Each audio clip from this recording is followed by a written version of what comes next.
Mush. Too early. 30 seconds. It's not 7 yet. It's 7. Let's go. Welcome to the Fruit Heights City Council meeting. My name is John Pullman, Mayor of the City of Fruit Heights, and we welcome all of you here tonight. We're going to start off, this meeting will be held at 910 South Mountain Road in Fruit Heights City, Utah, as the anchor location. We're going to start off with the Pledge of Allegiance. It's going to be led by George Ray, Councilmember George Ray, and an opening prayer by Flo Sadler.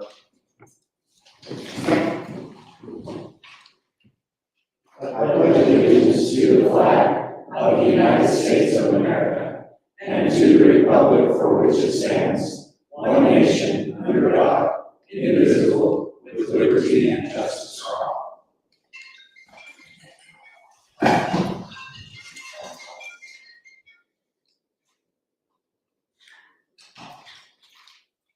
Our dear Father in heaven, we gather together and thank thee for the rain we had last night. We thank you for the prosperous circumstances in which we find ourselves in this beautiful city. We're thankful for a chance to gather together and counsel about city needs and plans, and pray that thy Spirit will be with us in the name of Jesus Christ. Amen. Amen. Thanks, George. Thanks, Flo. Let's go on to item number 1.2, which is roll call. Brandon?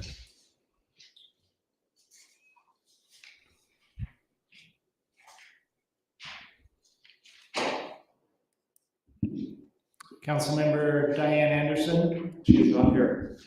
Councilmember Gary Anderson. Here. Councilmember Florence Sadler. Here. Councilmember George Ray. Here. Councilmember Eileen Moss. Here. And John Pullman. Here. Thank you. Item number 1.3, excuse me. Item number 1.3 is City Council training. I was assigned to do that tonight, and I am unprepared. We will do that in the next City Council meeting. Just for those in attendance, we take 3 minutes of our City Council meeting to train on leadership topics so that we can stay up to date on our responsibility as City Council members. Item number 2, declarations of conflict of interest. I assume everyone's had a chance to review the agenda. Do we have any conflicts that we need to address this time? I would suggest that I have conflict on the ADU ordinance because I have every intention of having an ADU in my home. Okay. Thank you. Item number 4, public comment period. This time we set aside in all of our city council meetings for members of the community to present to the city council. We ask that you keep your remarks to 3 minutes. Your remarks are not on the agenda, so we will not comment on them. But we welcome all of you to present and make your thoughts be heard. If you choose to come up, we would ask you to come up to the podium, state your name, your address, and then you would have 3 minutes to present. Do we have anyone here tonight who would like to present to City Council? Please come on forward.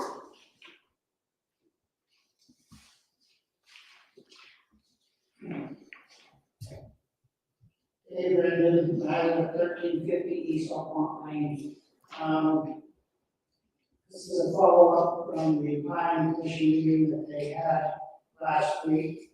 And just wanted to reiterate that, first of all, I want to start out by saying this is not a closing employees type thing. I enjoy the great relationship with Christians. I am just opposed to what they're trying to do to the north. And I'm going to try to not let my conspiracy theorists take over, but I've got a petition here signed by approximately 25 people. Also state they're not in agreement. Most of them are on 1350. I've got copies of emails. The last letter that went out said, hey, send your concerns to this email address. I've got copies of emails that come back and that says, your message wasn't delivered to City Council at fruitheightscity.com because the address couldn't be found or it's unable to receive emails. So at this time, I'll present the council with the petition. And again, not against progress, not against growth, just against this one. So. Dave, thank you very much. We appreciate you coming tonight. Anyone else like to present? Okay, not seeing or hearing anything, we will move on to item number 6. 6.1. 6.1 is to review, discuss, approve, deny the appeal request from Elite Craft Homes to consider a rezone request for East Mount Townhomes. Request to rezone 0.854 acres of property located at 1351 East, 650 North from RS1 to RS12 to R3 multifamily. Before we get into this, at this point, I think it is fair to state that this has gone before City Planning Commission. This was not approved by Planning Commission. As in denied. It is coming to us as a petition. I have had the chance to talk with Planning Commission members. I reviewed the video that was filmed. I've heard everyone's comments regarding it. And I think as a City Council, we have a petition in front of us. They are petitioning the rezone request. It is our responsibility to understand the facts and to act accordingly on the facts and seeing if it meets our ordinances. And if we feel that it meets our ordinances. And I will turn it over to, is it going to be you, Jeff, or Brandon to present the information on? Probably both of us. Okay. I'll start. Great, thank you. So what is before the council is the rezone of the 0.854 acres. I want to just remind the council and the public that are here tonight that this is part of the city process, that if something is denied by the Planning Commission, the applicant has the right to appeal that to the city council. There's appeal bodies in almost anything. And in this case of the zoning, you can appeal a decision by the Planning Commission to the city council. So nobody's tried to, disregard what the Planning Commission said or anything like that. This is part of the standard process, if they choose. So just to get that out of the way. This is a project, I don't know if you can pull up the plat. It's up there. I guess I can just look up there, right?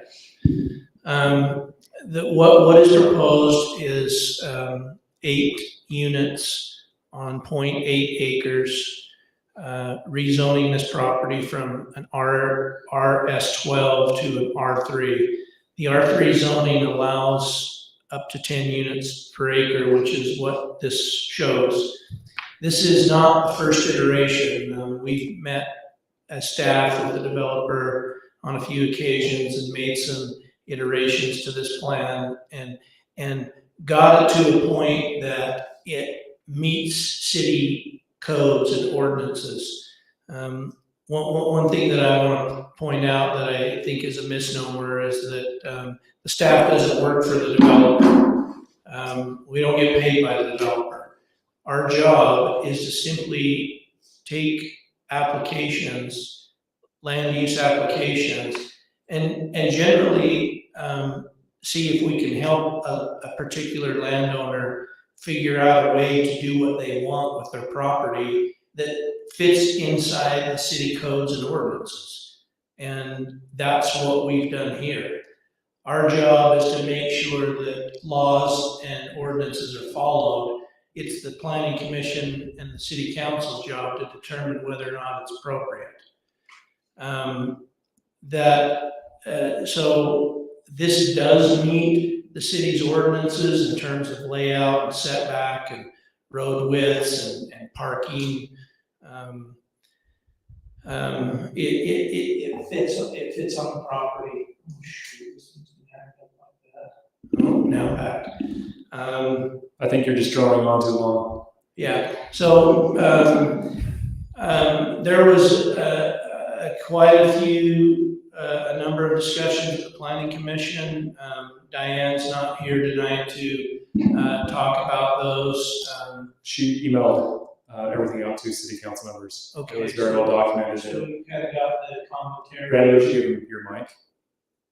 Would you give Jeff your mic?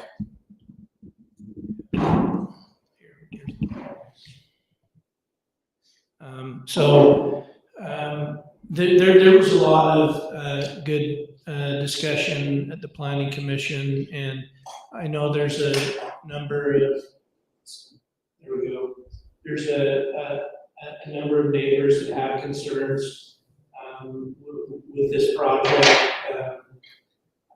The developer is here tonight, and I'm sure they're happy to speak to any discussions or concerns that anyone has.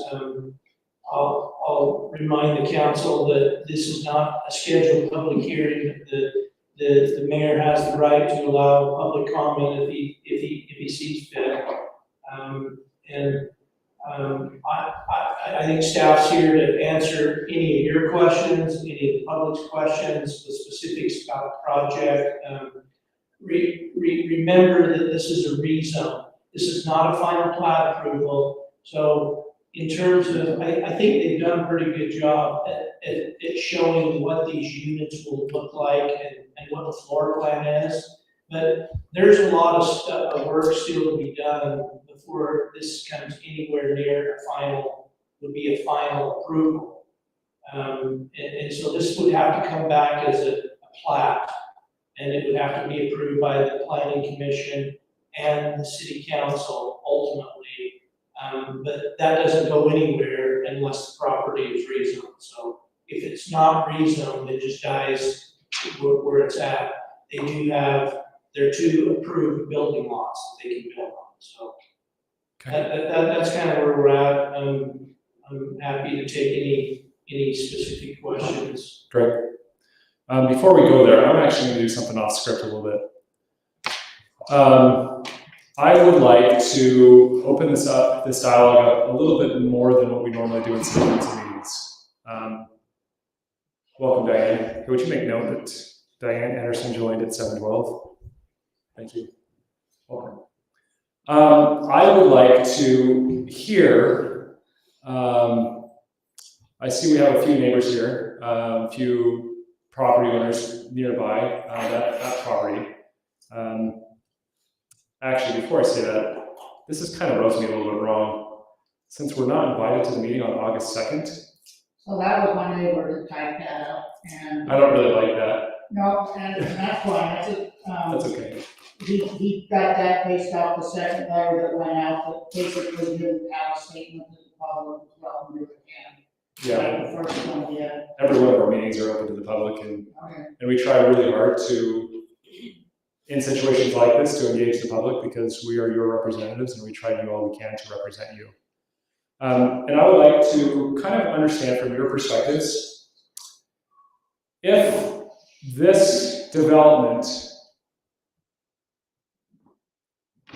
how would you like to see this development be approved? I'm assuming, sure, go forward. But would you mind keeping the comments brief? And if there's no one willing to compromise, then that is fairly telling. When he says approve, he doesn't mean 30 seconds. He just means not Well, over. neighbors, it's 624 Groveland Road. Also, I want the city council to understand that I did submit all my comments and got the same error message back that it was not deliverable to the council. I followed the instructions. I followed the instructions on the bottom of the letter. I don't know who else. I got it. I got it in my email. Did you get mine? I did. Because I got notified that it was not deliverable. I did it. Okay. Yes. I did not get your email. I did not either. Maybe I was sending one. But we got the and ended up sending it to us, so we did it. I'm concerned that in our discussion with the planning commission, that everything's on the north end, seemingly about multi-housing. And we're really concerned on the north end that that is going to set a precedent. Can I pause you just real quick? I think it's really timely, and nothing directly to you, Bob, but I need you to understand that I've got 2 mobile home parks in my neighborhood. I've got condos, what is it, 60 units, condos in my neighborhood. I've got high-density housing, a 18 units on 2 acres in my neighborhood. Keep going. Okay. We were concerned also with the Ward property possibly coming up, and then on the city planning, or on the, Master plan. the planning, rural planning, that I guess has not been updated since 2005, I'm not sure on the date, that, there is rumor that that's up for multi-housing too. And so we have a corner right there on the north, and I think, I feel it will affect my property value, just one street up from that, along with the extra traffic on 650. So I heard this comment probably 2 or 3 times at the planning commission, and let me address that very directly. This development, Heights, right next to the city council, the city office, just north. How many units? 14? 14 or 15. 15 units. When they came to us and asked the city council to approve that development, we heard multiple times, not just once or twice, probably a dozen times, of people surrounding that area feeling that their property values would be diminished.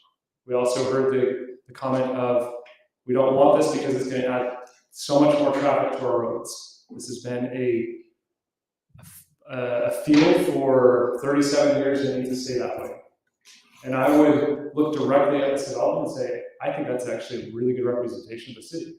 It's high density. They have no side yards or front yards. But I think it's a good representation of the city.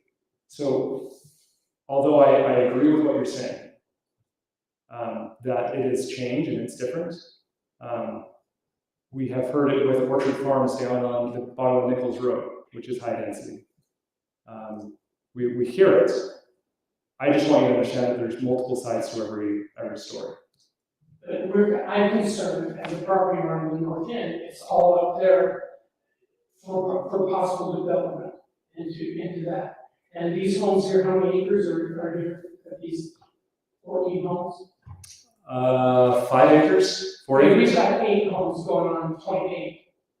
Well, 14 on 5, that's pretty close.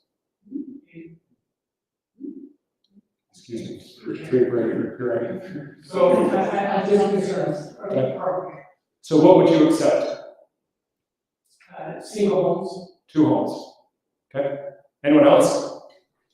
2 big homes. I'd take 2 of those over one I Keep those in line, please. Oh, yeah, and introduce yourself, please.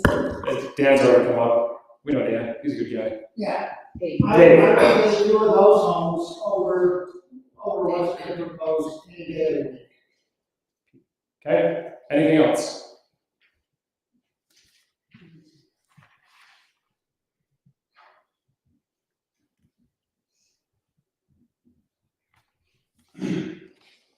Chris Christensen, 1351 East, 1425, 1351 is Joe's place, my mom, 1425 East, 651.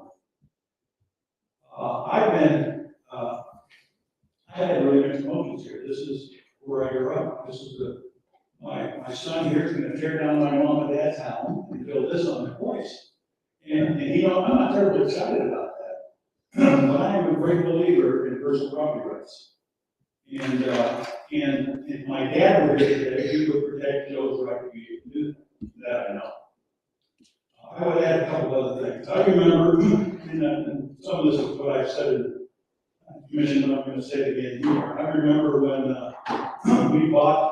my dad bought 5 acres along that road in about 1962.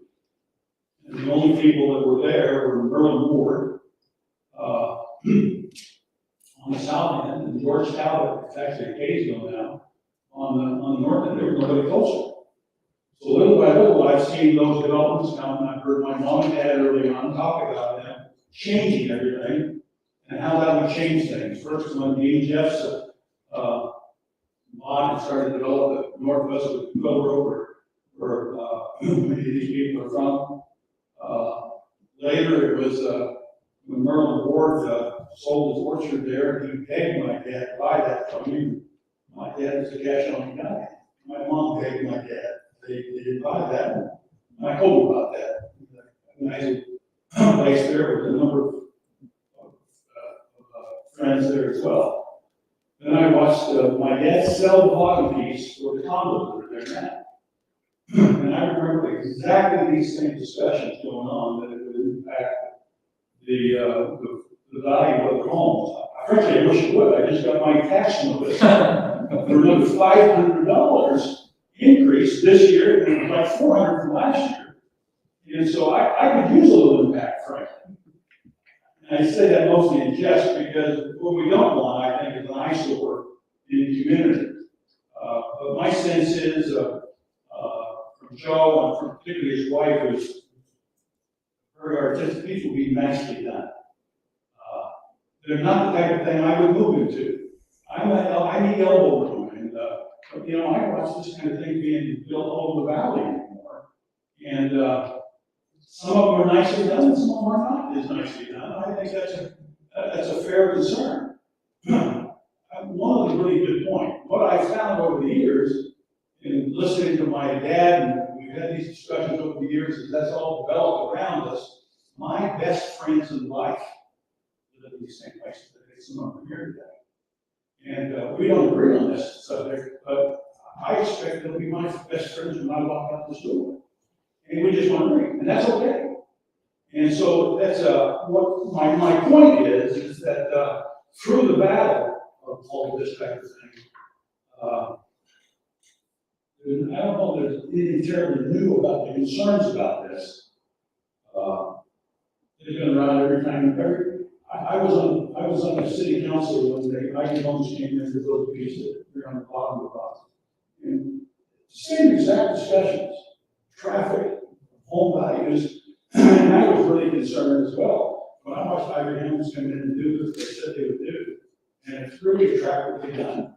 Even one of the things we talked about planning commission, even one of the things they were concerned about is having the backyard of some of those homes exposed to the fence. Well, you know, if you drive down there, they do a really nice job of that down Nichols Road. Those are all back yards that you see on the south side of that road. So I think the concerns are legitimate, and I'm anxious that those issues are expressed and voiced from my friends who are here, and that and they're addressed and dealt with as best they can. But I do support my son's desire to go do with this what he wants to. And as long as it's not a porn shop or something like that, I have a entirely different feeling that I take him back about behind his farm. Nothing that happens, he's a bigger than I am now. But barring that type of thing, I would support people being able to do, for the most part, what they like to do with their land, as long as we meet the kinds of qualifications of the city. Great. Thank you so much, Chris. Anyone else want to say something?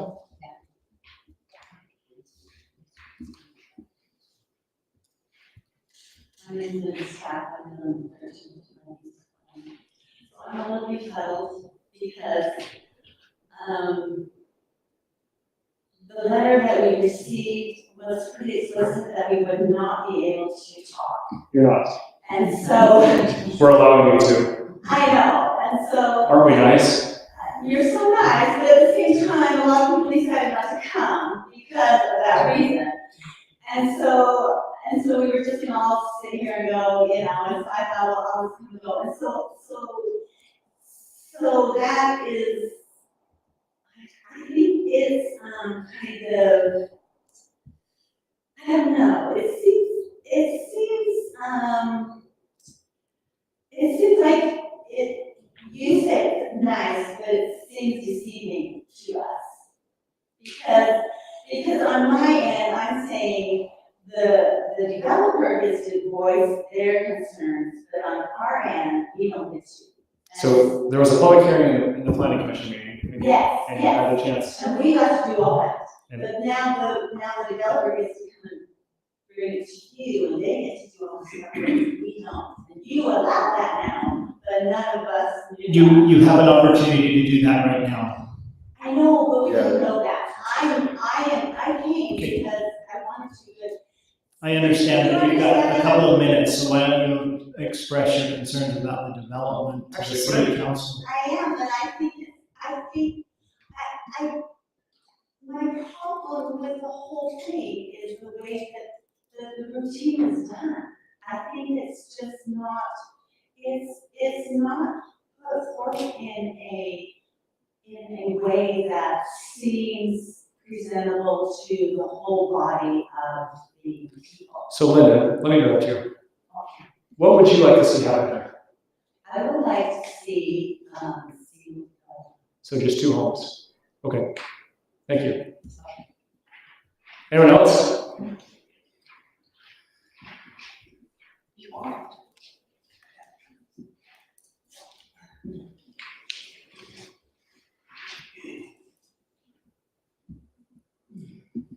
I'm Terry Gardner, and I live at 640 North, 1400 East, South Longwood Road.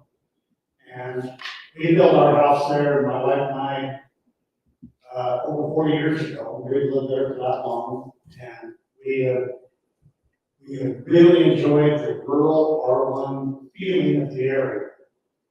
And I have a great deal of respect for the Christensens and for Joe. And I'm certain that if this project were to proceed, they would do it in a professional and well-done manner. However, I think that and I know of other people who have bought lots in the area or bought a home in the area when it was R1, knowing that it was going to be an R1 development. And now they feel like they've had their rug pulled out from under them if this were to occur. I just, as a city council, I would just like to ask you, do we really want to change the character of the area? Well, guess what? The character of the area is going to change anyway. We put the freeway, and everything is happening. So I don't want to necessarily stand in front of the progress of this happening.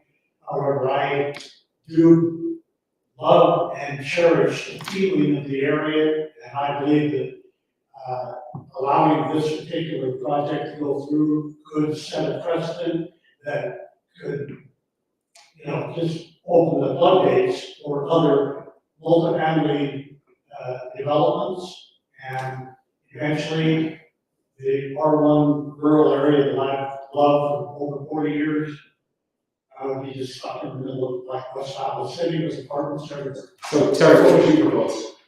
I would like to see it stay R1, Okay. single family. Okay. Anyone else? Thank you. Anyone else? Okay. I was hoping that we'd hear a compromise somewhere. Mayor, Yes, yeah. 1 second. I was I'd like hoping, to offer that compromise. I know, but I wanted to hear a compromise from the residents. Where, because what we're talking about is we have R3 right next to it. You have R3 right there. It's not like this is just a pocket that we're just carving out and putting in R3 in the middle of residential area. It seems that way, I'm sorry, especially with the word property. It's gonna go But the word, all on the north end. okay, but the word property is just a circle on a map, as it was exactly presented in planning commission. But it has been predetermined already. When no, don't change that, please. No, Mr. Dinker, I'm going to interrupt you because we do not have a development agreement. We don't have anyone wanting to develop the word property. So you can't say that we're wanting that to be high density. We're just saying if there was in a city a place that we would generally accept higher density, it would be in that area. But if a developer comes in and doesn't do it, we're not going to tell them, no, you have to have high density. But then you're telling me that's already somewhat predetermined for that type of area on the north. That's all I'm saying. Okay, thank you. Eileen, would you like to say something? I would. Mayor, you keep asking for a compromise. I have been the subject of a lawsuit on affordable housing, and I don't know that this fits that definition of affordable housing. There is, correct me if I'm wrong, approximately 3,700 square feet here. Is that correct? The homes? The total acreage involved, approximately 3,700 square feet. More than that. It's 0.8 or 0.7,000 maybe? 37,000, I'm sorry, They yes. said 0.85. So approximately 37,000 square feet. So in an R112 zone, divide that by 12 and you get 3, right? I mean, three lots.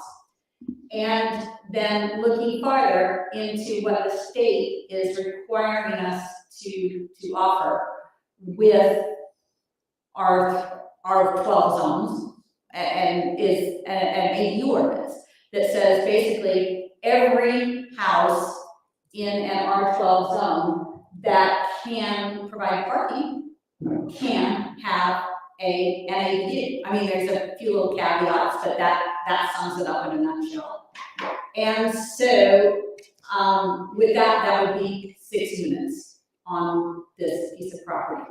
And it would still maintain that flavor, no higher density than basically an R112 with an ADU in each one.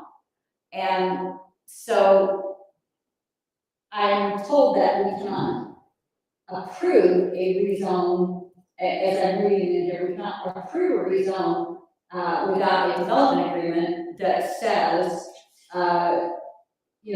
we can't say rezone subject to only 6 units. We can't do that. But if we do a development agreement, we can do that. Is that correct, Jeff? Mm-hmm. So that would be the compromise that I would offer. Okay, thank you. Anyone else from council? I'll just comment that, I know that, we have the condos down there next to bigger homes, so in one step, one statement sounds reasonable to put more condos there, but at the same time, if you really look at it, we're being asked to put more homes on in a tighter space. So it really is not fluid with all the other homes that are around that area. And so, to me, it seems like there has to be some, some gradual buffering, yeah. Between higher density and lower density. Yeah, so. And to go even higher density. So you don't have a $10 million mansion with apartments right next to it. I mean, it doesn't flow well, it doesn't blend well to me. That I would see the logic in having less dense, having it buffer better. Okay, So Investopedia says that zoning ordinance exists to help cities keep their character as they grow. And if we, as we have talked about our general plan, as we have been working on it, one of the proposals that's out there for a potential future date, as you look at those things, typically you go from higher density to lower density to lower density. As you spread out, so that by the time you're impacting residents that are close by, you're not putting a apartment complex next door to a $1 million home. Flo, what are your thoughts? My thoughts are, as I looked at it, I thought it looked great. I like it. I think it's a beautiful plant. It's more attractive than what's there now. That's for sure. I think it's an eyesore now. And maybe it's the part of, but maybe it's my husband and I drove up there to look at it today. And I can't see that it's gonna look any worse. I think it would be a beautiful addition. And I think if we're the city of good neighbors, let's be inclusive. I've made friends with people down in the apartments at Orchard Farms, and they're wonderful. There's some wonderful people there. And I know a few people over in the trailer parks that I've met, but I think We can't, we have a lot in Fruit Heights City of big homes and big lots. And we should cover big lots and small. And I don't think anybody's trying to make any type of statement on who would live And it's nice to be. Yeah. The reality is, Maybe that's the wrong the thing to reality is, say. I know most of the people that live in condos and they are fantastic. Can I say Fantastic. something? I'm one that lives in a condo. Come to the microphone, please. Okay.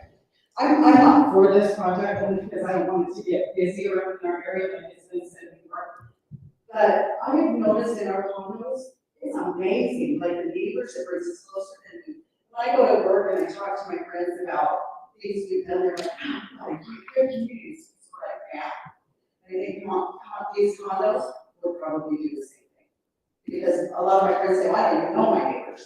Neighbors that have moved, we've talked to several of them that moved out of our place, and they said, we miss that up there because of the feeling that you get. Fruit Heights just has a feeling in general that's just friendly, loving, but I think the condos are, for me, one of the best places I've ever lived and want to continue. So we're in that condo down below that's so horrible right now. And why did you say it looks so horrible right now?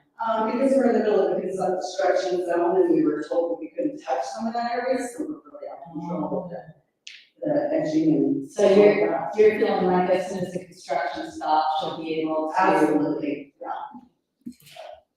Did you tell us your name? Oh, sorry, my name is Lisa Lynn, I live in the condos below. Thank you, Lisa. Kevin just said,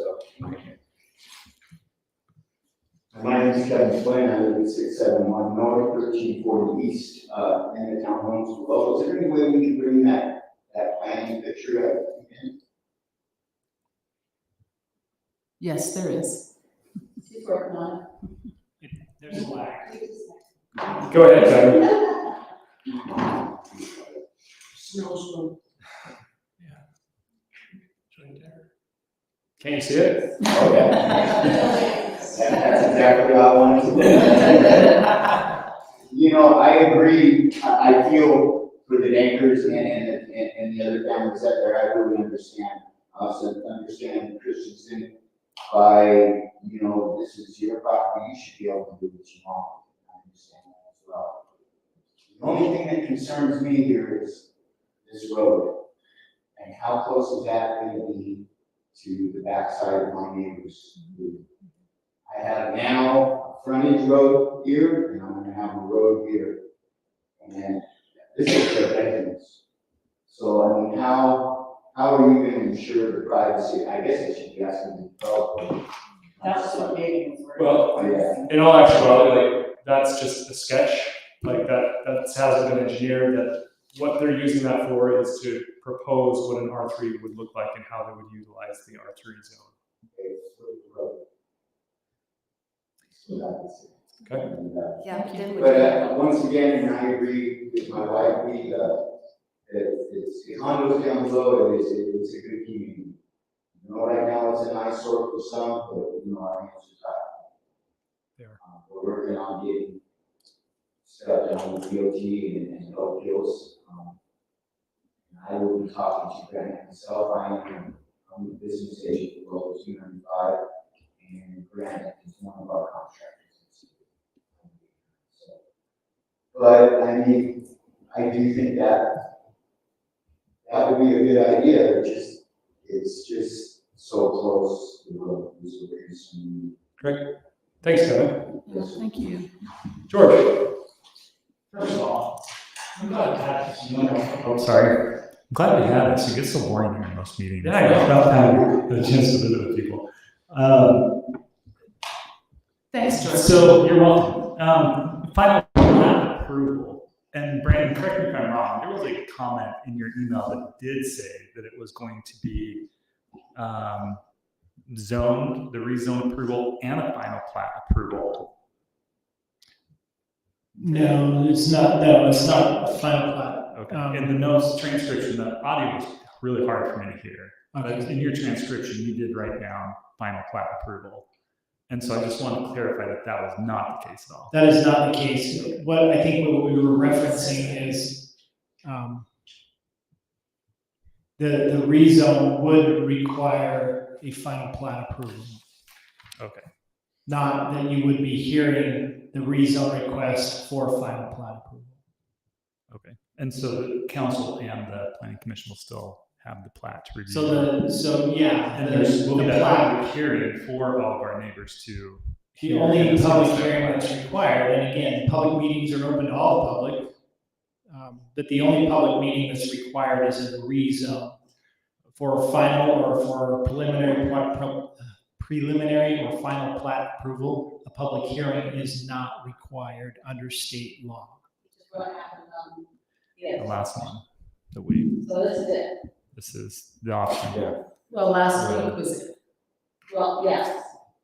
Correct. Planning commission, Sorry, is where planning that But is held. depending on the vote, this is it. The other thing that you have to keep in mind, I served at the planning commission for 10 years. And the planning commission studies these things at much greater depth than we have the opportunity to. And I think there's something to be said for respecting things. I agree completely. When I listened to their comments, they did have concerns, but they weren't real explicit about them. They were, they discussed a few things about the roads, but they didn't say, you know what, boy, if this right here was fixed, then we would approve it. And I really struggled with that. And I wish they would have said that in there. Next question, general plan. So we're more or less in agreement that this fits. We've got a general plan that does say the zone 3 is acceptable, right? Yeah, the existing general plan that's in place right now, that's all under review, but it has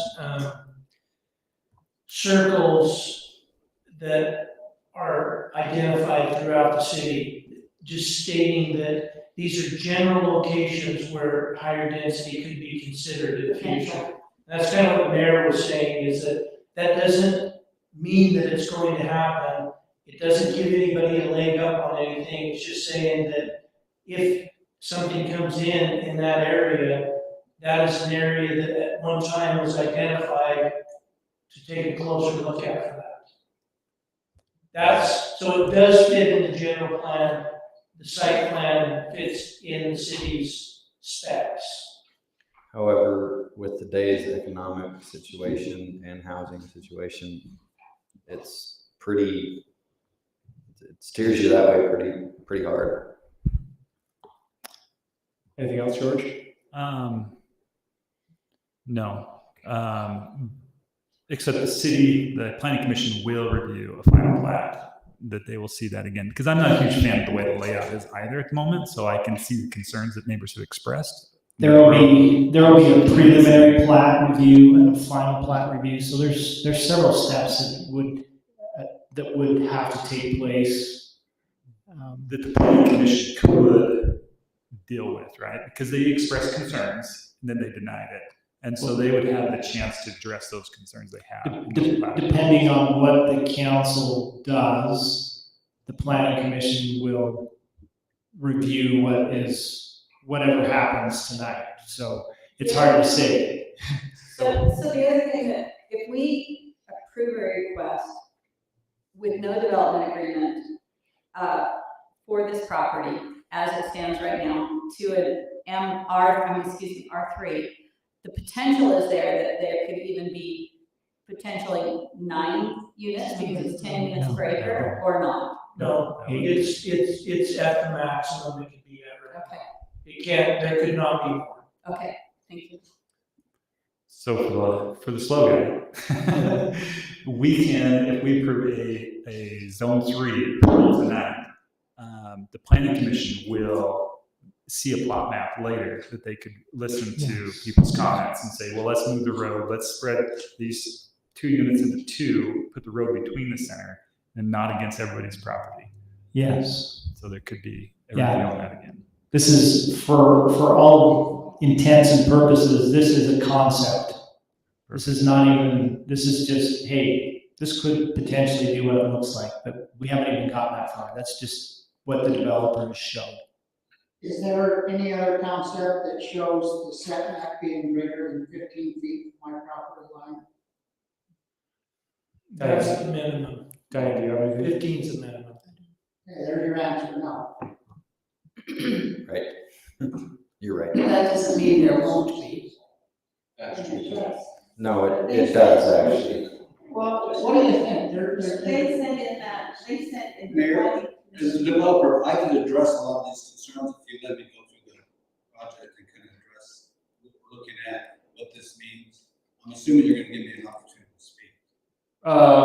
We won't assign you a time to speak because your name's not on it, but if you'd like to take 3 minutes. Well, I thought. He's the developer. I know, your name's, like, we didn't assign you time to speak. Yeah, so I didn't know after you went to the council, if you were gonna have me come up and present or. We were planning on it, but you can. Oh, absolutely.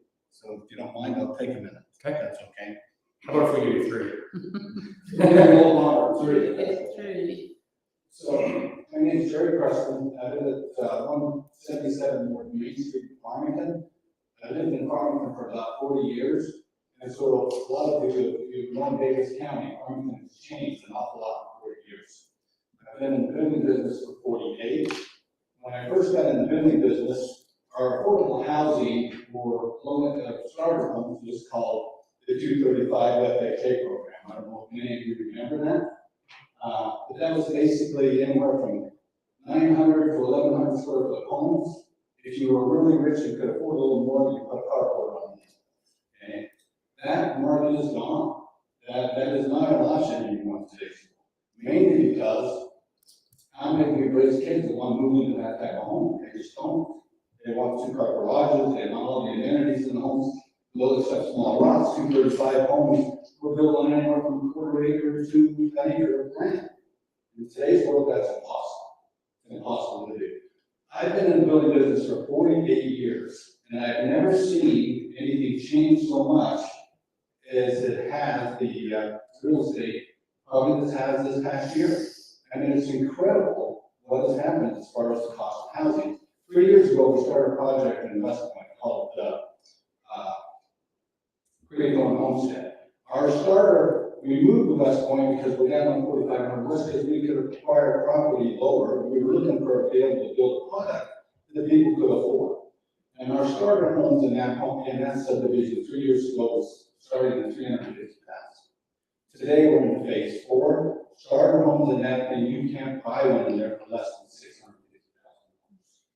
That's how much land costs, infrastructure costs, building costs have gone up. We're building in that subdivision today anywhere from $650,000 to $950,000. Where are our kids going to live? You see how many apartments are being built in this area, in this valley? It's because that's where we're driving into. That's the only place they can afford to live. Where are your kids or grandkids going to live? The Christians, we're working with them. I've been in the building business, like I said, for 48 years. Right down in my hometown, downtown Farmington, we put a project very similar to this in the downtown area. We used an RDA, and we built 8 units of townhouses on 3 lots that was blighted. We tore them down and put 8 units there. That was back in 2005. And I can tell you, I find their neighbors. I love the people that live there. They're great neighbors. They're great neighbors. I will admit to you, this property has huge challenges.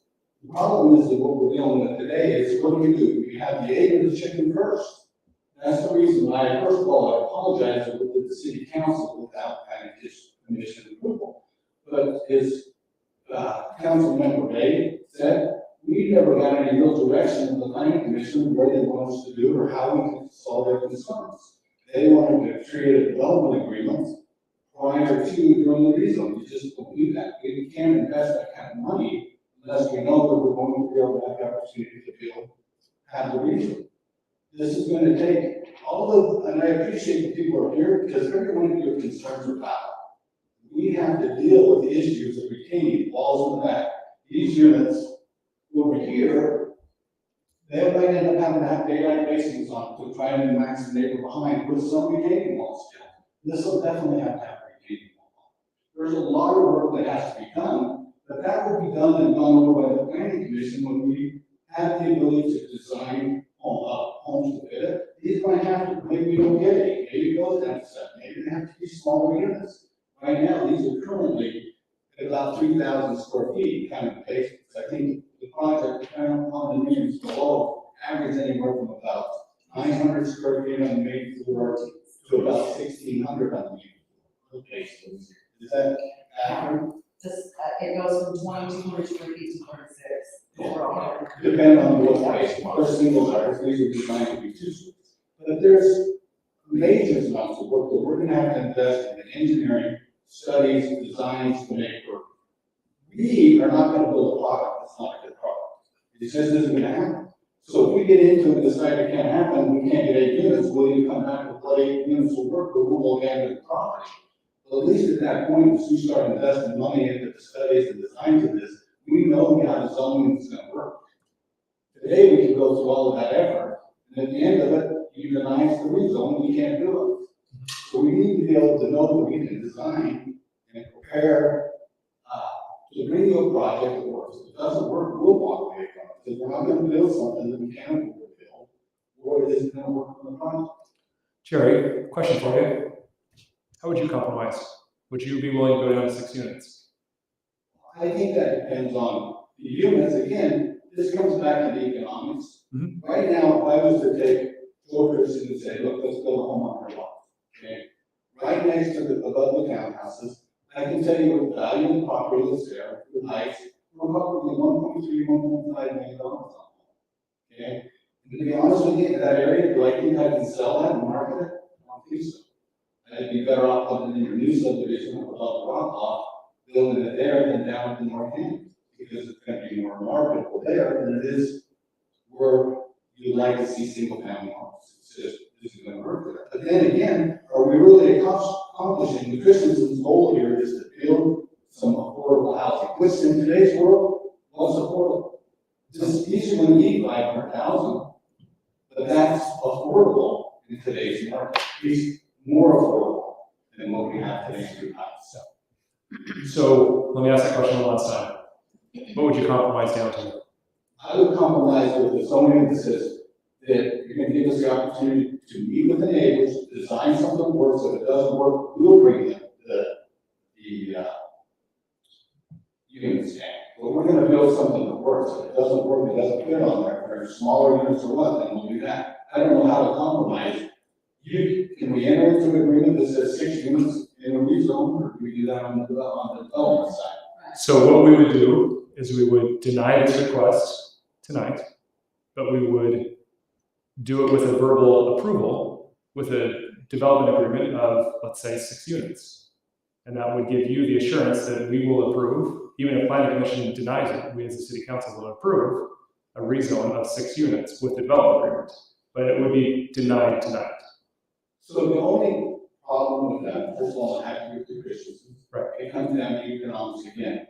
If I'm doing 6 units and I still have to do all of the walls, what is that going to do? Okay, in other words, I'm reducing down to 6 units, but I still have all the same infrastructure costs, same wall costs to mitigate and make it match the property. And the footprint would still be the same. The units would probably be bigger.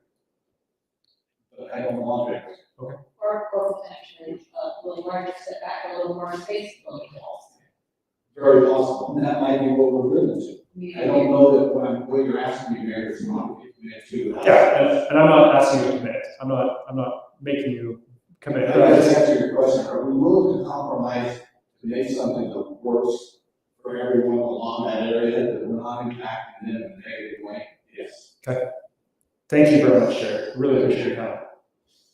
Diane, do you have something to say? I just appreciate the comments about talking about the quality of life in Fruit Heights, and that regardless of what units get built, I think we can trust that we're going to have good neighbors, we're going to have a pleasant experience in our neighborhoods. I think that's first and foremost. We have to be optimistic and positive and not base that future fear on something that we don't know anything about in terms of what kind of people will move into our area.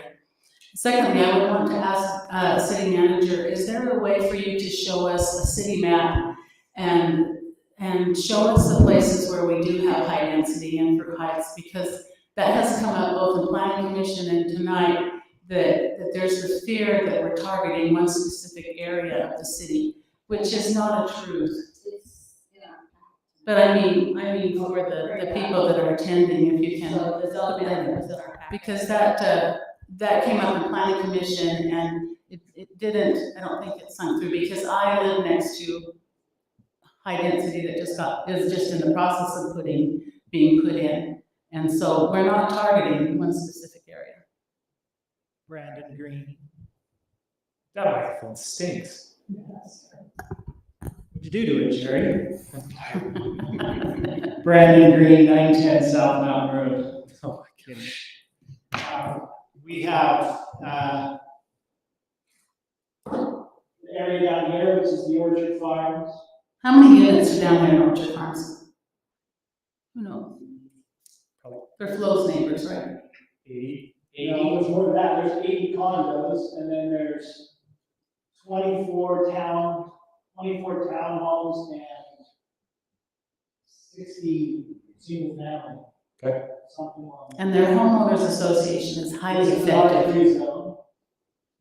We've got the Somerset condos up here that are 60 units up there. We've got an R3 of Cherry Heights, which is 24. 24 units. In Mayor Pullman's neighborhood. We have the trailer park with Lloyd's and the Apple Acres. We have Pretty much it. No, You got the Abrams apartments. you got the houses north of me. the Abrams Apartments, Yeah. the Mystic Heights. So the majority of it is in the southwest. Oh, you got the ones by City Hall? Well, those aren't really, those are R1A, they're saying R1A, 8,000 square foot lots. Okay. So, and you can see that the percentages over here. So that tells you 2.9% is R3, 2.9% of the city is zoned R3. Thank you, Brandon. Yeah. Excellent, thank you. Can I talk now? I've got one more comment. To the young lady on the very end, you said you drove up and you looked at it and it was blighted. I invite you to come to my backyard and look at the other side of the property. It's beautiful. beautiful. Oh. Okay, can I knock on your door? Absolutely. Thank you. Can I talk? Have the rest of the count. 3 minutes. 3 minutes. We're gonna sit down. I'm actually against this. I know, good thing I'm not voting. But what I'm looking for is a compromise. I think everything can be compromised out. That's why I asked all of you what your compromise would be. I was disappointed to hear that we only wanted 2 units on it, candidly. Because I think what we as a city want to do is we want to help people develop. We want people to have personal property rights. I was hoping legitimately that I would hear, hey, maybe 7 units, maybe 6 units. Because that's something that I think I could get behind. That's something that as a city council, I could get behind. The reason I'm against it is because my planning commission denied it. And I respect our planning commission. I respect them greatly. And I have to fall in line. I don't have to. I choose to fall in line with the decisions that they make. But there are ways around it, and there's ways that we can work together. And so I personally would tell my city council that we would, to go against the planning commission, we need to very sincerely consider what we're doing. And I think we need to take that very sincerely. We ask them to perform a service, and when they give us a rezone that gets denied, we need to work together and figure out why. I personally would say, let's deny this, and let's have a verbal agreement to do 6 units in a development agreement. I feel personally that I can get behind something along these lines. Wait, hang on, Linda. We need to hear from the rest of the council. That's something that I feel like I could get behind and I could support. I get the point of high density. I live right in the middle of it. So you've got it as well. Most of my neighborhood is high density. I like it. It brings diversity to my neighborhood, and I'm honest to goodness, I actually really love those people. And it's fun to not be surrounded by everyone who's the exact same or in the same social economic location.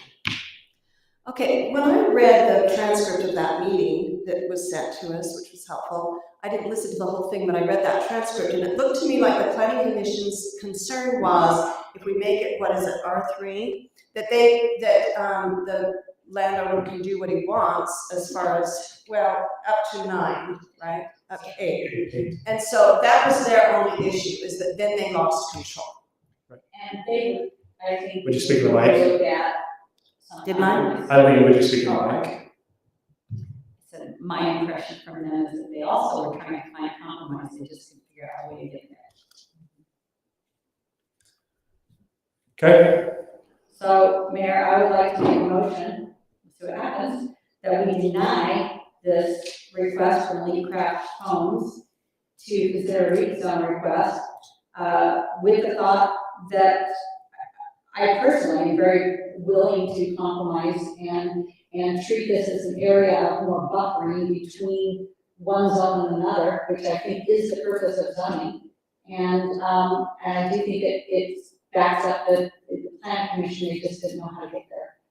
So I would be willing to get my verbal that I think we could work 6 units. I'll second that. so I have a motion from Eileen to deny the rezone request. But with a verbal commitment to move forward, and we would approve something with the development agreement in place for 6 units. Is that correct? Yes, it is. I have a second from Gary Anderson. So we have a motion on the table.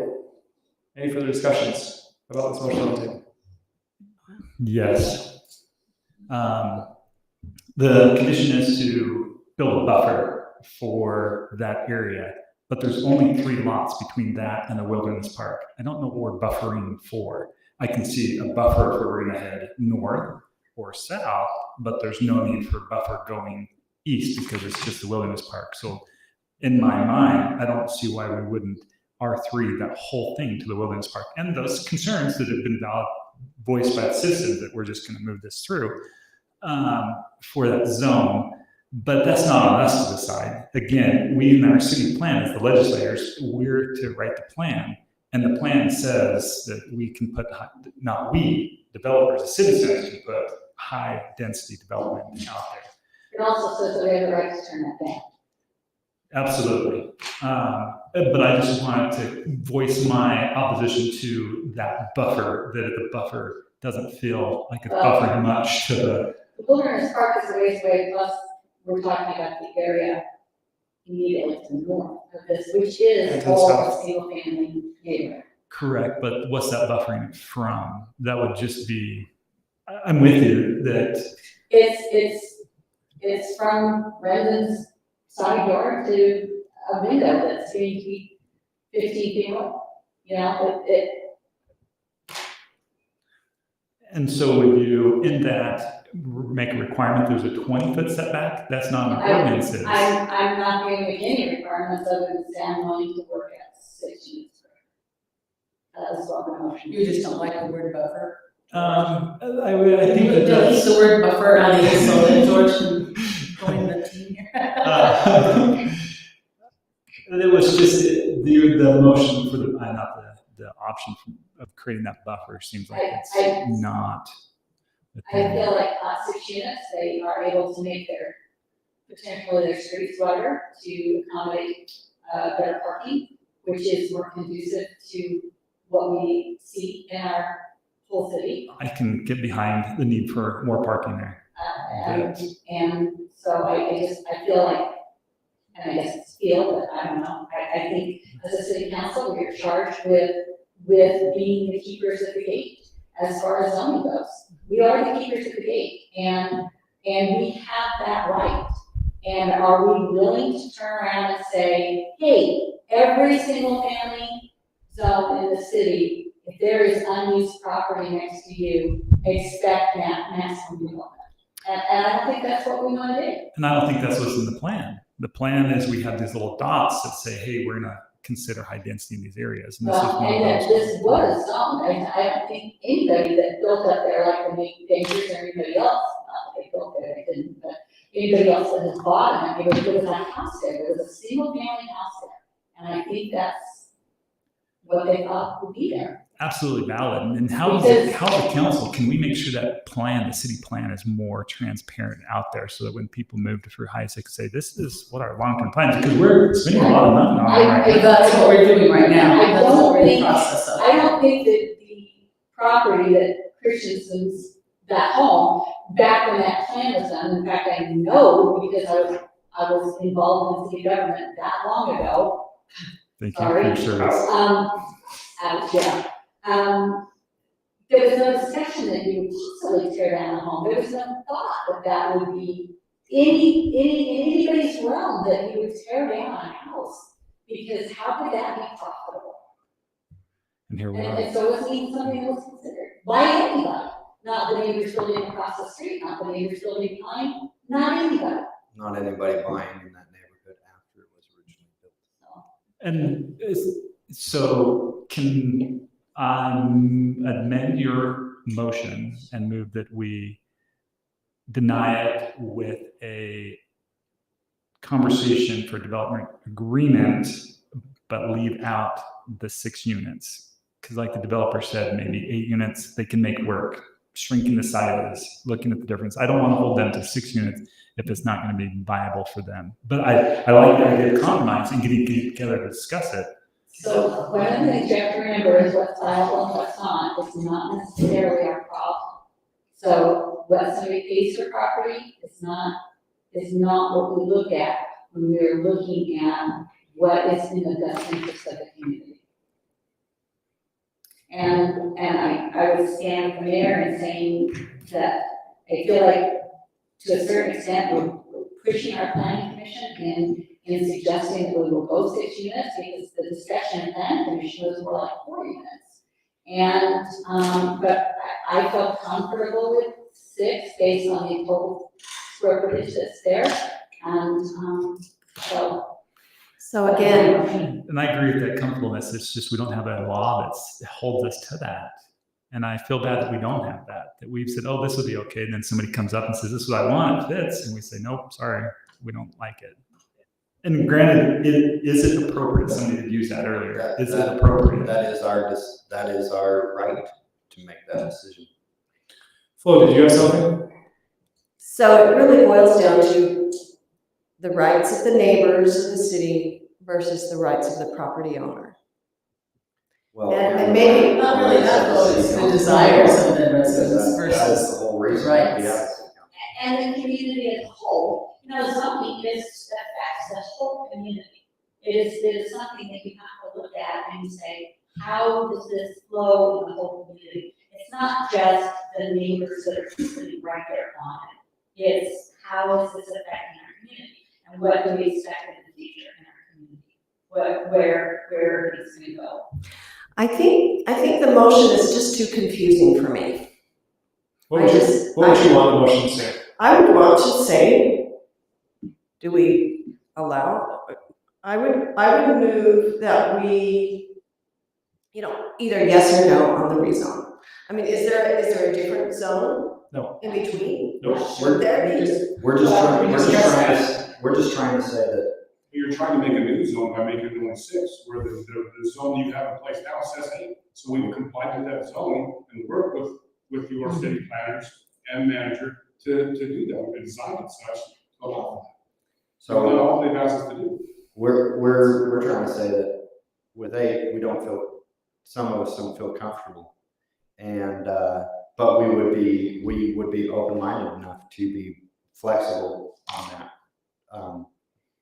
That's what we're trying to give you the messages.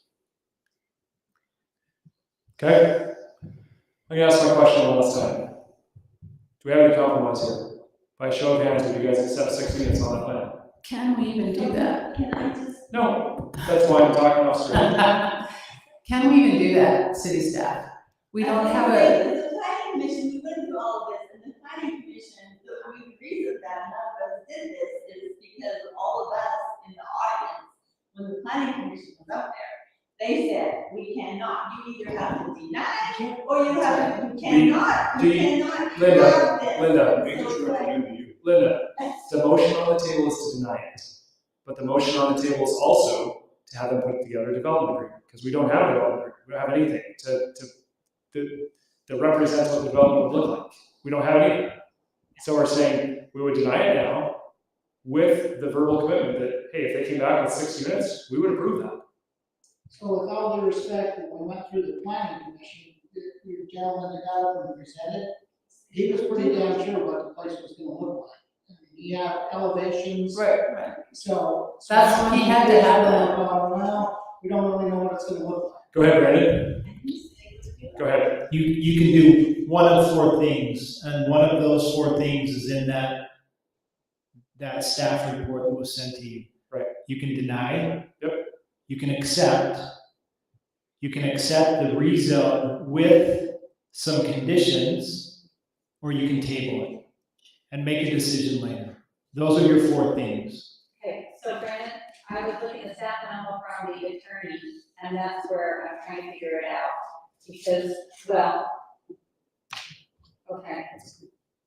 I don't think there's. It's not. There's It's not not. one in the attorney. So it's just what you said there, there's four choices. What I was reading, I guess it was what the planning commission said. It wasn't you, it was, You can do what you suggested. I can do, We can do your motion. Your motion is. Sorry, I didn't mean to derail it. So, acceptable is what they're trying to get at. Okay, any further discussion? So we have a motion on the table, which is Would you restate the motion? We have a motion on the table to deny the rezone request from RS 112, RS 12 to R3 with the provision that they would do a development agreement. And what would be accepted as a city council would be a density of 6 units. Which rezoned with R3? Which would be rezoned R3 at the time of the development agreement. If they're unable, so just so you're aware, if they're unable to meet those, it reverts back to the RS 12 zone and there is no R3 rezone. It would come back to the city council for your review and approval. Right. The next time the planning commission sees anything would be a preliminary plat approval. So they would not review the development agreement. We would take it to them just to let them know what's going on, as we did with the Rockloft Estates development agreement. Okay. That decision's yours. Okay. So you would see it back here with the development agreement and a new site plan and proposal. and we request for rezone. Yeah. Okay. Okay. Does staff feel comfortable with that? We'll do whatever the city council wants us to do, but We can make it we'll work. work with the developer. It'll be up to the developer whether they can work that, make it work. He may walk out of here tonight and say it's not gonna work. Okay. Okay, so we have a motion on the table. All in favor of denying the rezone request,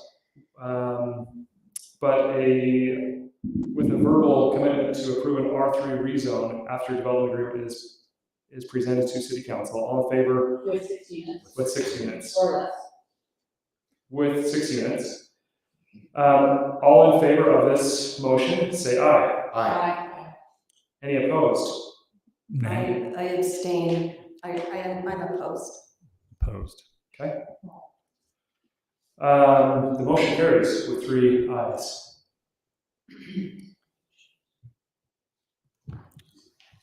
We are going to move on to item number 6.2. Thank you. We appreciate the direction. At least gives us to know what we have to do. So thank you. Thank you. Thank you. Thanks, Jerry. Item 6.2 is review, discuss, approve, deny the Fruit Heights City update to Title 10, Chapter 10, the ADU ordinance. Have all of you had a chance to review this? Do you have any questions? I have not had a chance to review it, but I'm going to follow Eileen's lead on this, whatever it is. I might behind her because I know she has a review, so I'm good with it. So, I don't have to take the video, I have to. I can. This is the ADU ordinance. allows for rental units. Internal, you have to have, hold on a second, Mike. Okay. Maybe just restate, Eric, really quick, that Councilmember Moss did declare a conflict because Yes. she is interested in. So I just want to make sure. Thank you. And even declaring a contract that you have the right to vote. Yes. As long as you understand, all of you understand, I have a conflict. Yes. Okay. Jeff, Yes. ADU ordinance will allow for residents who own their home to lease out part of their home and a long-term rental. They cannot do short-term rental, which is classified as 1 month or less. This is a direct extension of what previous code that allowed mother-in-law apartments. It's updated, it's upgraded, it is in line with new state law. It allows every homeowner to have essentially an apartment in their house. But it doesn't allow renters to have a separate, it doesn't allow to rent it. No, it has to be owner occupied. Now, I want to discuss one caveat with this, is that the ordinance as it's drafted would not allow any home that sits on a lot less than 8,000 square feet to have an ADU. I was asked to look into what percentage of the city that applies to, and if you bring up that map, that zoning map again, we found out that it's a very small percentage of the city. It's only 2.9%. So we are allowed by state law to exclude 25% of the city's total zoning. So you could go even higher than R18. You could go to R110. Anything smaller than R110. That has a benefit, this one benefit, an 8,000 square foot lot, which is those homes right there, do not have a lot of parking opportunities. And that is critical to making these things work. So I think that should be one consideration to discuss, is whether we bump that a little higher. I think that's a pretty legitimate Concern. suggestion that we ought to consider, because we can always open it up later on if we find that we need to. But to reverse this course would be problematic. If you Change went, it if you went to to stop it later, it's R110, gonna be very problematic. that still is only 7% of the total city zoning, residential zoning would not be allowed, so that's well under the demarcation line. Excellent. Thank you, Jeff. Question. And I haven't read through the whole thing, so I apologize. Since parking is the major concern you just mentioned, can we be explicit about the square feet of parking that's required? It's in the ordinance, it has a demand for parking, and for off-street parking. That is part of the demand in the ordinance, is to require off-street parking. And so whether it's 8,000 or 2,000 square feet, if we have that minimum parking, then we should. What happens potentially, and here's where I'm with Gary, I'm saying we can start at 10 and see if it's a problem, and we can always go to 8. But what potentially happens is you put the renter's car in the driveway and your car can go down the street. And again, that may be a problem. And just to state what I think everybody knows this, but I'm just state it, is that if you open it up to 8 and then you want to take it back to 10, you already have people that have invested money, and it gets kind of sticky where they want to sue and stuff like that. Because If we start at 10 and if there's not complaints and it's going really well in the city and people seem to be doing okay with it, maybe. at some future time, you could. Go ahead, Brandon. I just want to make a point. The developers are looking for smaller lots, so the R112 and the RS12 lots aren't something that people are looking for.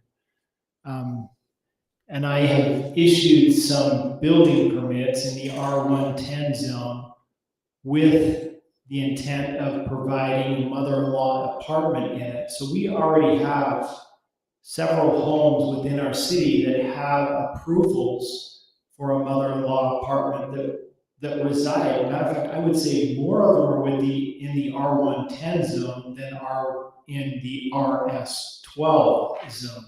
Right. So I just don't want you to exclude the R110s, No, knowing that we're we got some. The R1E, Okay. yeah. 10 and larger. I Okay. think That that only goes in the R1 that you're aware of. The only R18 zone that I'm aware of that has maybe two is the Deerfield subdivision over here. They are R18. I've got one family that's got their mother living in the basement and another family that's got a single mom with the 3 children living in the basement. And it's not a sister brother situation, it's a cousin situation. So that would fall under our current ordinance with it being a relative.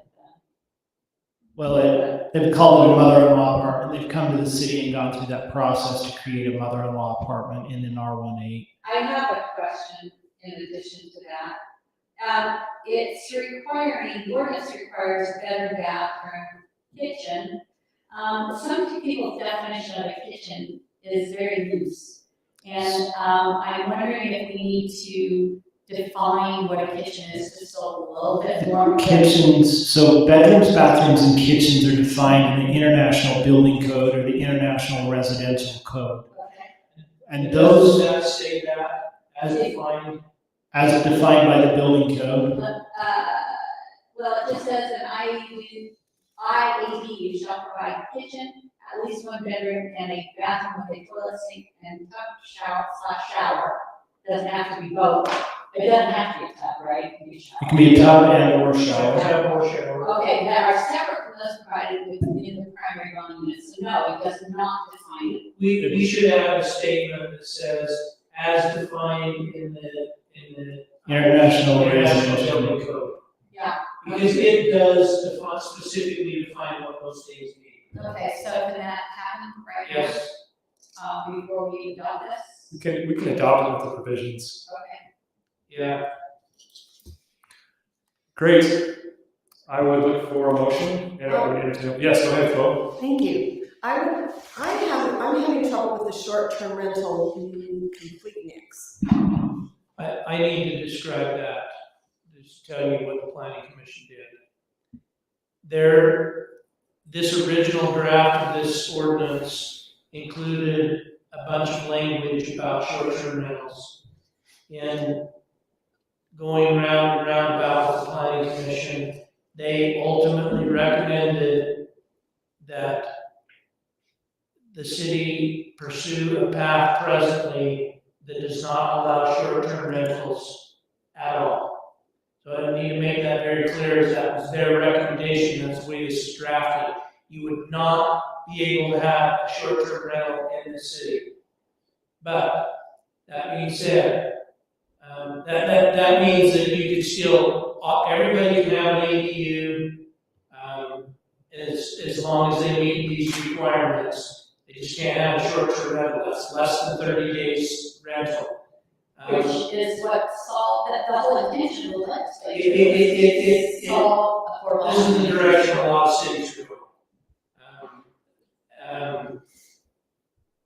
But what that means, in speaking with the attorney, is he said, if there are people that are legally have short-term rentals right now, that we should have a process by which they can come in and keep those short-term rentals if they were legal to begin with, which I think that is going to narrow that list down significantly. but he said that part of it cannot be grandfathered. You pass it tonight, from here forward, that's the law. But he said we also need to accommodate people that were doing it legally. Now, So we can't make it retroactive. No. That's what he said, is that, but I want to be perfectly clear that moving forward, no short-term rentals. So what that means is you can't have a bed and breakfast. You can't have like a Airbnb for your, for half of your house. Unless it's for more than 30 days. Yeah, and I should. Then it's not a short-term rental. Yeah. You can't rent out your whole house for less than 30 days. Yeah, so. Rent it out for more than 30 and days. when I say Airbnb, I mean, Can you?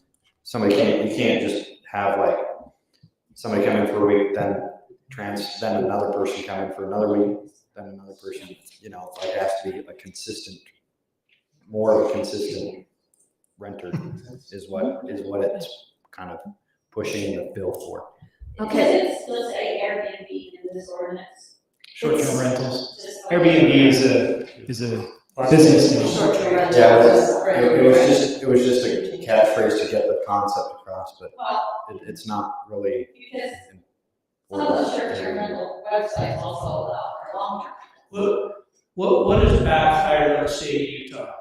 The legislature went in and said everybody can have an ADU. What they didn't anticipate is those ADUs became short-term rentals, completely defeating the purpose of the ADU, which is to create additional affordable housing. Completely backfired. This would ensure, the way this is written, that if you have an ADU, it's going to be an affordable housing unit. It's not going to be a short-term rental. I have a question. When short-term rentals are done properly, like we went and stayed in one recently up in Ogden Valley and had a wonderful time. We were respectful. Doesn't the city gain from that financially? Taxes for short-term rentals? Yes. Yes, but it's negligible. For what? It's the amount that we would gain would offset from the upset neighbors and the frustration of the neighbors of people constantly going in and out and moving in and out and staying there for one night. Hotels are designed for that. Well, they're not designed for lots of family, like 20 people in a home for a 3 or 4 days, which we all love to do. I It's not. love it because I can cook, but at the same time, I'm willing to say, this is an ADU ordinance, we should pass it, and then. Would you talk about right, Debbie? What? Think forward. And then if we want to deal with short-term rentals at some point in the future, you deal with short-term rentals, they're two different animals. Well, then why is the short-term rental thing on here? Because it's. It needs to be stated. Yeah, because effectively, what it's done is the Utah legislature has basically tried to make more affordable housing. But they were not trying to compete with hotels, which effectively by making an ADU that allows you to have short-term rentals, you're not totally meeting the intent. You're kind of, you created a little bit of a problem and a little bit of a bleed over. And so that is why they have the short-term rentals nixed out of this whole thing. Well, again, as a property owner, that takes away more of my rights. But it's not really my right to do anything I want to with my own property. Right. It's not, I mean, I know we say that, but I really can't do anything I want. Right. Well, and I don't think it's so much a matter of I get to do whatever I want with my property. We're more like addressing the issue of what it will do to the neighborhood. And I think that's what it talks about here in the ordinance on the short-term rentals, is that the intent is to protect the integrity and characteristics of established land use. And I think that's what we're doing right here. when we deny the short-term rentals. I like the idea of people being able to make money and the entrepreneurial spirit, but I think that the bigger issue is the integrity of our city. And that's, I believe the intent here is to protect the environment that we want to create, which is what we just did with denying the rezone, was creating a particular environment. And that's our obligation as I think the city council. So are you looking for a motion? Because I'm going to move. George, you were going to say something. I don't know if it was important. It was a short thought. It's all good. I was just going to comment on the spirit of the law was affordable housing. What we were talking about earlier is not affordable. ADUs could potentially be affordable. And this is supposed to improve housing stock in Utah for the crunch that we currently have, and the crunch we're going to be dealing with for years. So I'm so sure I'm with you that we are encroaching on a right to be able to rent for a short-term rental, but we're also recognizing that the need of the society or the economy. But I'm also saying that it's not necessarily, we're to deal with short-term rentals, you can have a different ordinance that deals with that. And ADU ordinance is not the place or the space to do that.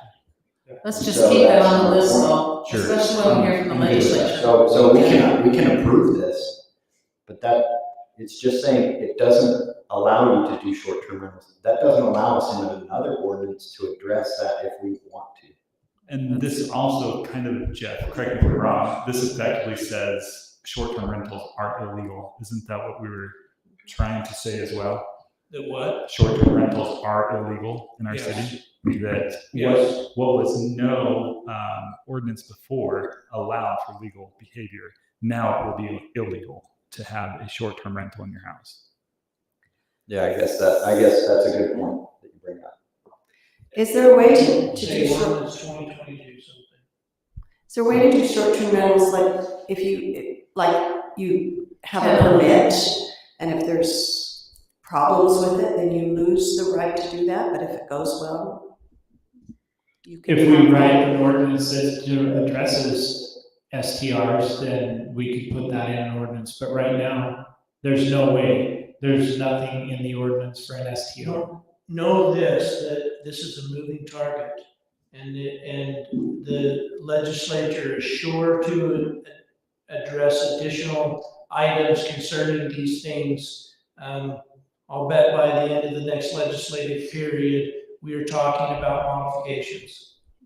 To the And we have been, this is now, we're in the 7th month after we were supposed to have had something in effect. Yeah, we need to get something on the books. So I'm going to move that we approve the updates to Title 10, Chapter 11 ADU ordinance. But can I ask you to include in that you define the kitchen? Oh, yes, you can. As defined With the building code of 10,000 foot square house. Okay, are there two additions here? Yeah. Okay, so one is with section E, number 8. Hold on. Before you go through all of that, let me just correct you. We need to adopt ordinance number 2022-005. Mayor Pullman has that in front of him. Okay. I am going to move that we adopt ordinance number 2022-005. And read that title, an ordinance amending. An ordinance amending Fruit Heights City Code section, Title 10, Chapter 11, Section 21, accessory dwellings. But With following changes. With the following changes. the following To changes. take out the 8,000. Okay. Does that one come before the kitchen? It doesn't matter. Okay, the one I have is that we add that the ADU will be as defined by the IBC. And to remove the 8,000, I want to say R. where is that? It is in. It says also. It's in there somewhere, I I don't saw have it it. earlier, I had it. It is, R110 and up. Yeah, Yeah. for R110, yeah, right here on B, section 2, almost the first half For- page down, remove the R1, or basically just say R110 and above. For R110 and above. so that takes out quite a bit of verbiage. It doesn't say any zone now. It says in residential uses of A1, R12, R112, and R110, period. Yeah, so you That work? can just remove and R18. Oh, you can't, okay. All right. We're clear as to what you're Is saying. anyone gonna second that? Okay, So I have a I'll motion second from that. Diane and a second from Gary. Any further discussion? This is a roll call because it's an ordinance. We're gonna wait for some comments real quick. Do you have any further comments or questions? Great, go ahead. So the motion was by Diane. Councilmember Anderson. Second from Gary Anderson. It's the Anderson's motions. Motion from Anderson and second from Anderson. Now let me just go through the roll call. Councilmember Anderson. Diane. Aye. Councilmember Anderson Gary. Aye. Councilmember Florence Sadler. Nay. Nay. Councilmember George Ray. Aye. Councilmember Eileen Moss. Declaring my conflict, I still choose to vote aye. And Mayor, you don't get to vote. But you have spoken your piece, sir. Thank you. Motion passes. Motion passes. Thank you for staff for getting that to us and helping us work through that. Item number 6.3, we have before us, budget request to purchase lights. These lights will be installed at the UDOT park and ride on 400 North on the west side of 89. That's correct. Don't we already have? We have lights down there already, but we've got, they're old and we're starting to have some problems with them. So we've got to get them replaced. It's a safety issue. And it's the city's responsibility in an agreement to provide adequate lighting for the use of the park and ride. So you have before you the bid from Mountain States Lighting for the purchase of those lights.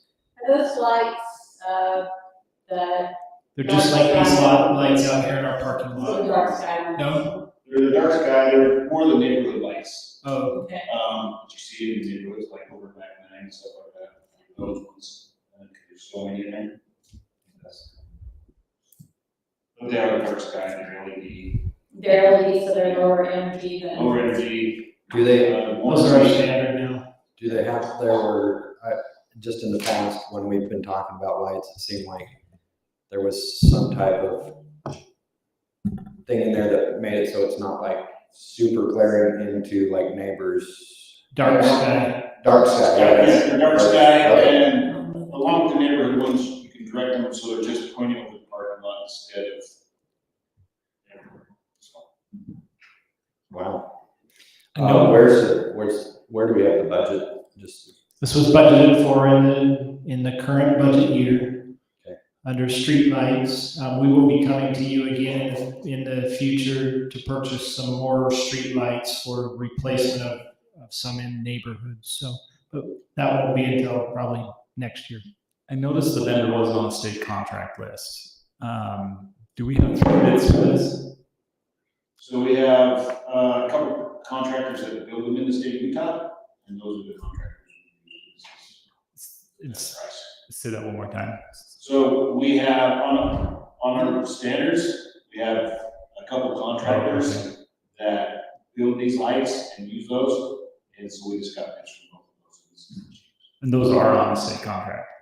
They're not on the No, state the state doesn't contract have a contract for the lights. necessary for city installed streetlights. Okay. They have one for like UDOT's great big ones, but that's it. And so we did get the 2. So we have Mountain States Lighting and I can't remember the name.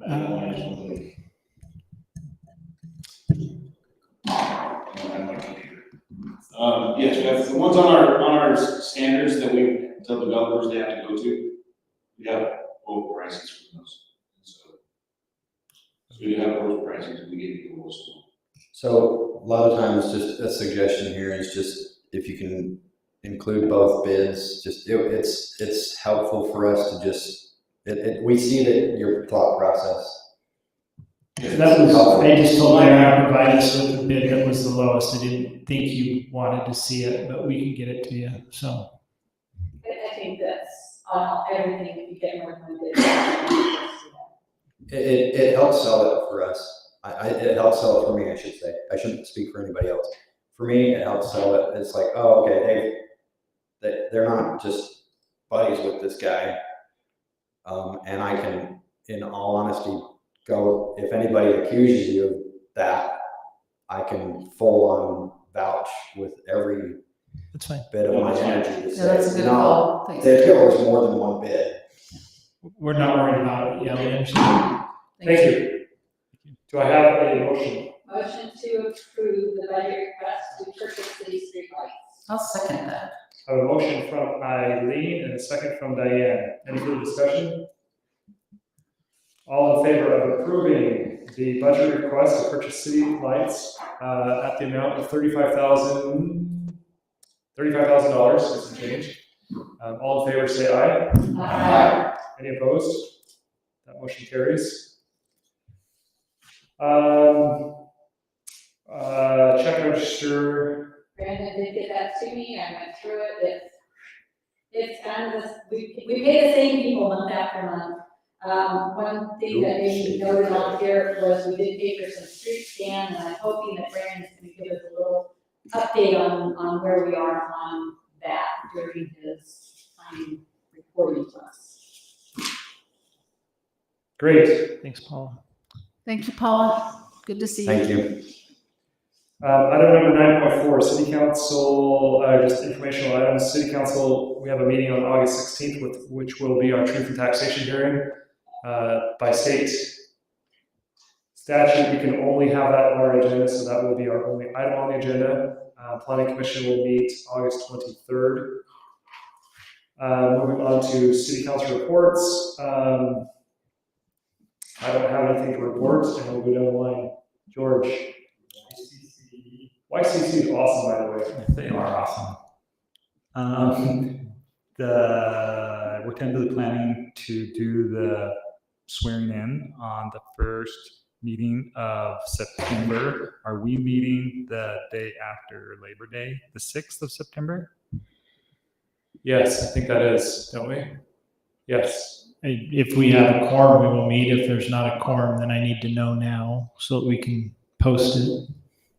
Being a school day, after school has started, I think everyone will be down. So I would say we're planning on that. Okay, so we'll get that on the, will you have that on the agenda then for the 6th? September Yep. 6th. Do the swearing in of Is that YCC. that is the school day? Yes. the, Why don't you tell everyone how many applications you received? there were 15 applications. I'm not sure what normal was. I never did ask what normal was, but we have 6 coming back from this last year. So there'll be 21 youth this year. That is awesome. 21. 21. Yeah. I think So with that, the budget was requested to be increased. 2,000, Brandon. Good job, George. I think that's it. I do have one more thing to, I guess I can ask it here. We were going to do a public recognition for Paula and Chuck in a city council meeting. Were you still wanting to do that? Could we do it on the 6th? Absolutely, if you guys are good at that. And Jeannie and I were thinking do the Chuck and Paula recognition and then do the swearing in. Perfect. That'd be great. Thank you. Diane. I just want to express appreciation to the council for their vote of confidence in the planning commission. That was a difficult meeting we had last week and a difficult decision that they made. So I appreciate that. Thank you. Thank you, Diane. Gary. I don't have anything, thanks. Eileen. Oh, great. Darren. And John will do the council training minute next meeting. You're right. Jeff Euler, do you have anything? No. we gonna have training next week with the health care? Yes, I will do training. Darren, do you have any? Yes, you do have some things to present. Yes, you do. Just put sample in, to be done in about a week. And, supposed to be starting on the deck on Nichols next week. They paved Wood Road last Friday. And that's all I got.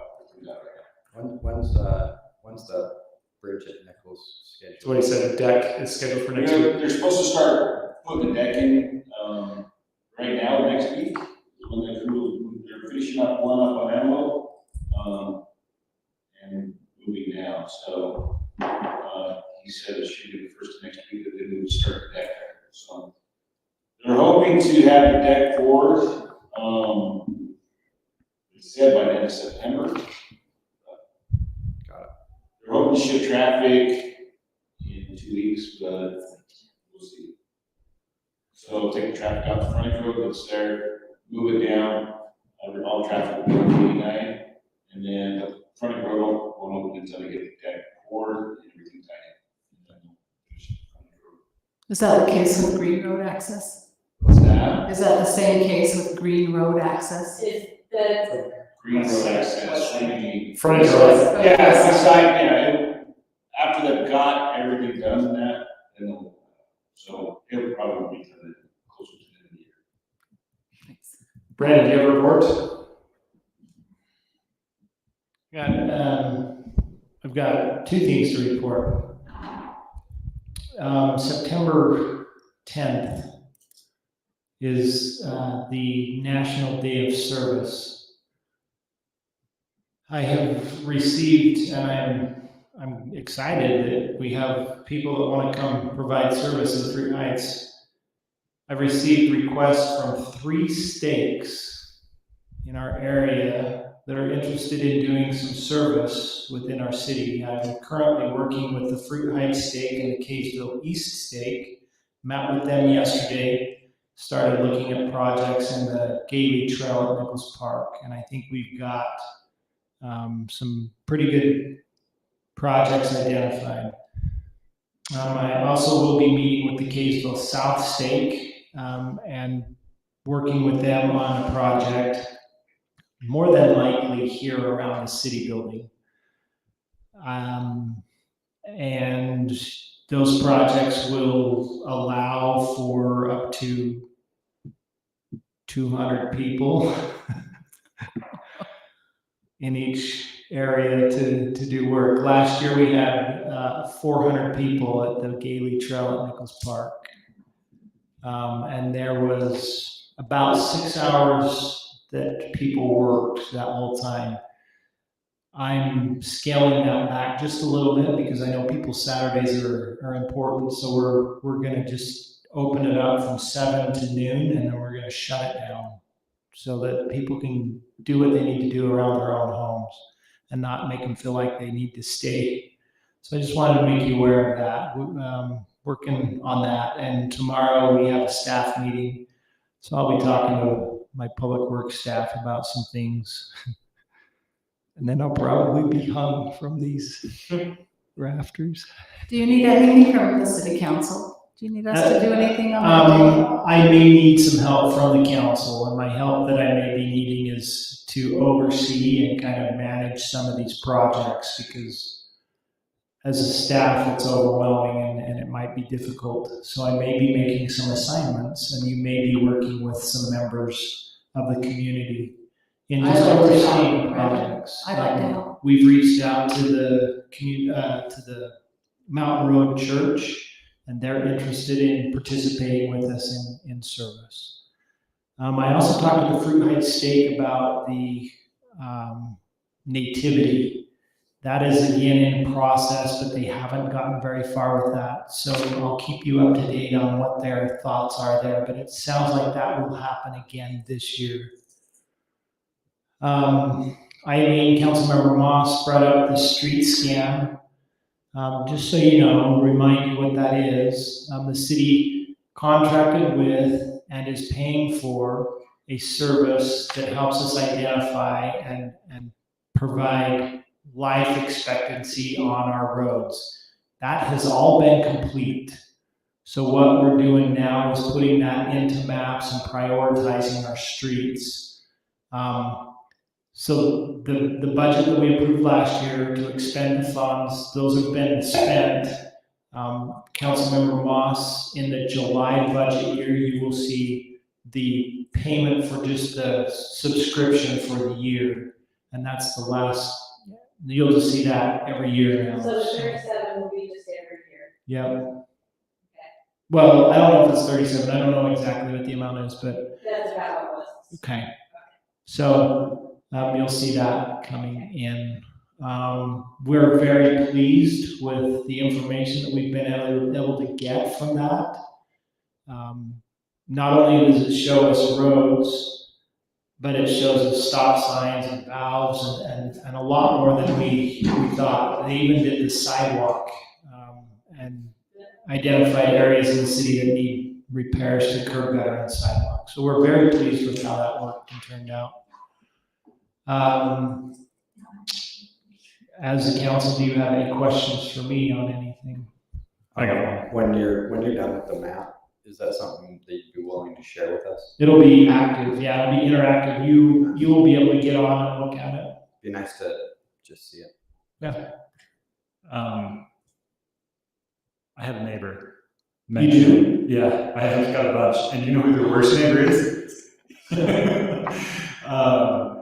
He said that with the flow of the traffic around the park and ride, it's a little smoother now with the remodel, and so people go a little faster. And I said, well, just email Brandon, he can come put up the little 25-mile-an-hour sign. Is that the best approach to tell people to just reach out to you? And yeah, reach out. I don't know I don't know why people can't obey local laws and speed limits. It just blows my mind. It's a statewide problem. It is. Roadway drivers and 100 miles an hour. Yeah, but yeah, just have them email me and we'll see what we can do. Darren and I are currently, in conjunction with Mayor Pullman, working on a temporary yet permanent fix for another area of the city that's complained about something similar to. So. And then Darren had sent me the numbers, the water usage, which I thought that was fun. The Weber Basin reporting that we're down 13% year over year for usage, and the city using 8% less. Yeah, it's interesting numbers. Blew my mind though. 12 million gallons a month is what we pump. It's crazy. That's insane. I didn't realize we pump that much water. Insane. Anything else for me? No, I would entertain a motion to adjourn. Motion to adjourn. Second. I have a motion from Eileen, second from Gary. All in favor, say aye. Aye. Motion is approved at 8:52.